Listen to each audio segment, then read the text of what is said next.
if you can't hear it too. Can't imagine dancing without you. A shooting star ain't really nothing to see.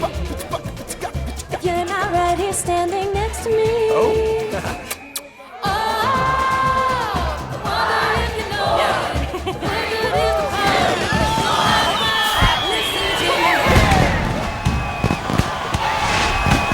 Hi, my name is Johannes and I'm at Blue Sky Studios, and we are going to interview the animator, the supervising animator of RIO 2, Melvin Tan. Enjoy the interview. Hi. Hi. You are an animator, I heard. I am a supervising animator here. I'm one of the supervising animators with Jim Breshenham, and I'm Melvin Tan. And So, we basically look after a crew of 80 or more animators in the team. And in our department, we basically make the characters come to life. They dance, they sing, they move. Anything that moves, our department takes care of that.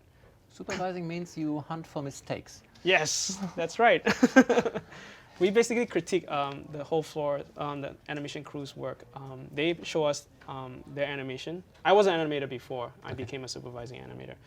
But basically, we have to be like Carlos's, the director's eyes, on the floor, making sure that the crew gives the same performance that he envisions for the film. So you are a star. You are an actor. You are. You could say that the animation team is the acting branch of Exactly. the whole set. We basically make the performances believable, entertaining, funny, and fluid, as you call it, in terms of animation. How much are you depending on the skills of the rigging team? The rigging team sets the parameters of the characters. They give us controls over the characters, and this is an interface in the computer software called Maya that we are able to use to move the characters around, shape their poses, sculpt their poses, and we basically set that over a timeline in the software, and basically the computer takes those poses and translates it from pose to pose in a seamless way. But as an animator, we have to, it's an art form in trying to make sure that it flows in a specific way that feels and feels organic to the audience watching it. So there's many principles in terms of animation that we have to learn to make sure that it looks nice and fluid and organic and beautiful to the audience's eyes. And there's many ways in how we approach that, performance-wise, choice-wise. We shoot references of ourselves, acting out to the song, acting out to the dialogue of the actors. In this sense, this is a scene between Nigel and Gabby. Yeah. We just want to capture that essence of a hidden love, a secret love that Gabby has for Nigel. This is a song that she performs in front of Nigel. This is Gabby. Oh, Gabby! Oh my goodness.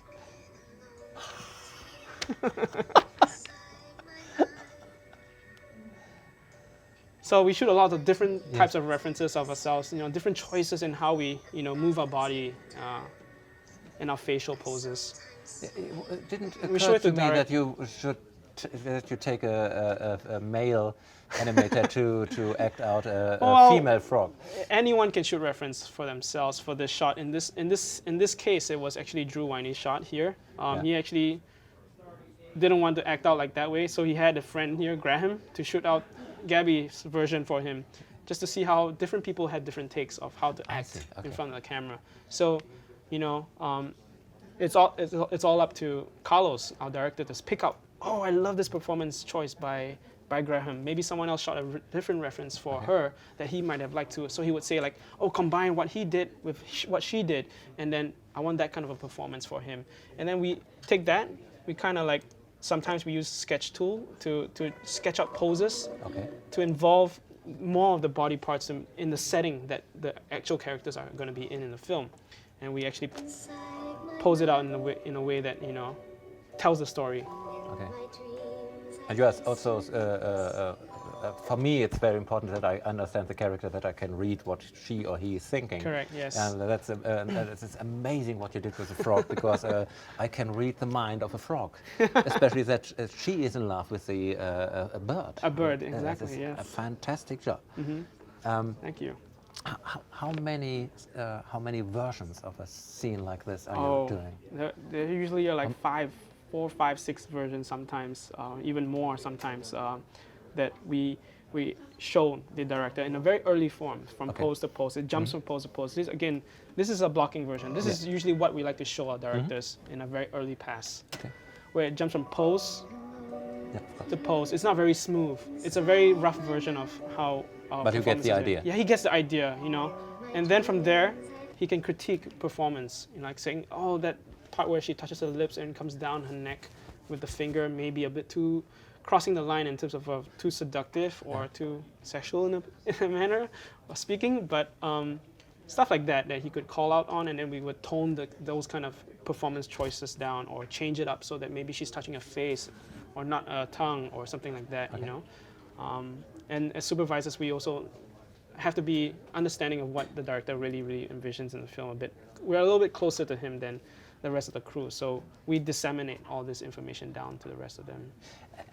Actors are well known for having big egos sometimes and not letting go of a certain pose. How about animators? Animators, I would say, are less egotistical, I think.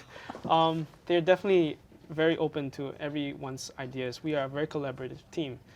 We show each other our references. We show each other our work before we show our directors, just to get an idea of what they feel, other people feel, because we are so alienated from everyone else when we are working in our computers. We want to show everyone around us, hey, what do you think of my performance? Does it work? Does it read as the actor singing or dancing or saying out that line? And it's through these, you know, collaboration that we get the best performance that we can. Before we even show the directors. Is it something you have to learn? Because exposing yourself to critique is a very fundamental thing humans don't like to do.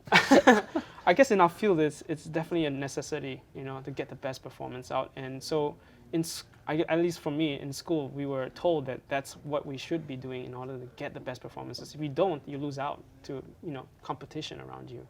So the more you're exposing your work to people around you that you trust in terms of opinions and critique, then the better your performance is going to be, and the better and faster you're going to be in doing your work. What I've seen so far is brilliant. The animation is absolutely brilliant. What I liked most was the movement of the neck when they are dancing, and the parrot is dancing around the other parrot, and the movement of the head was so cleverly done. You cheat live wherever it is possible, I think. Exactly, we caricature the moments. We really push those poses. If a poses that a typical human would do, would be like, hey, how's it going?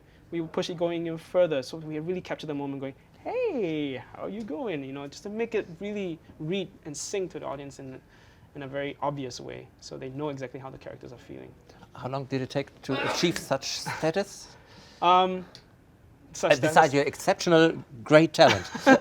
Took me 9 years, I would say, or 8 years. Oh my goodness. Keep on with the good work. Yes, thank you. Thank you very much. Thank you. Nice meeting you.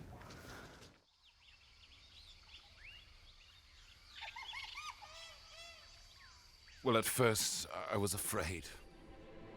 I was petrified. I kept thinking that I could never live. I could barely fly. And I spent, so many nights thinking how he did me wrong, and I grew strong. And I learned how to get along. I'm a survivor.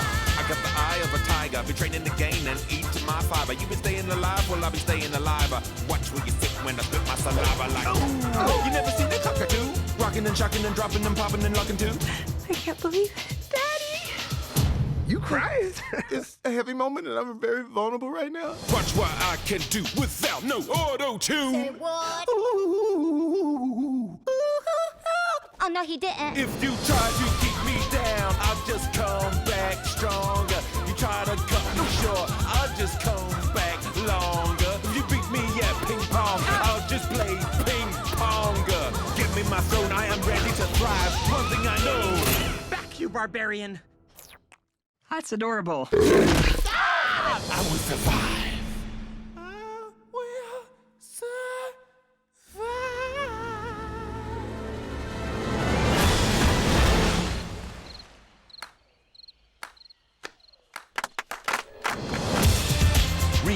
2. We attack at the midnight hour because it's more evil. In Real D and Digital 3D.